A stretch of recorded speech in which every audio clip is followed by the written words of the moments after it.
Ka kɛɲɛ ni kunnafoniyaw sɔrɔli ye an wulila ka se jamana ka avion so cakɛda la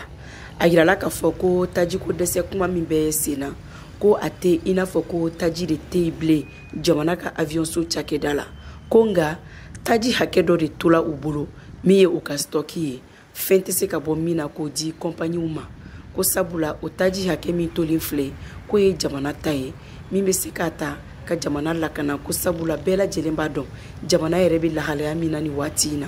o siratigɛ la u bɛ ka laɲiniw kɔni kɛ ni ka dɔ fara u ka stɔki kan yaasa u ka se ka taji di kɔnpaniw ma minnu bɛ bɔ jamana wɛrɛw kana bamakɔ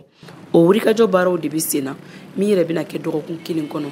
o de kama u ye bataki bɔ ni ka a ɲɛsin kɔnpani ni fournisseurs ma k'u ka fɛɛrɛ ni dabaliw bɛɛ lajɛlen sigi sen kan ko sabula k'a daminɛ juillet kalo o tile 9 ka taa bila juillet kalo o tile 15 la ko jamana ka avion so cakɛda k'o tɛna se ka taji di u ma bilen min ye kɔnpani dɔw ye caman y'u ka taamalɛriw falen i n'a fɔ Ethiopian Airlines, Turkish Airlines o n'a ɲɔgɔnna caman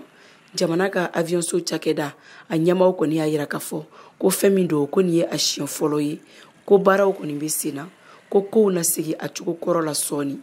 Mariam Kuyate ka laselikan don ka bɔ Bamako VOA Bambara tɔgɔ la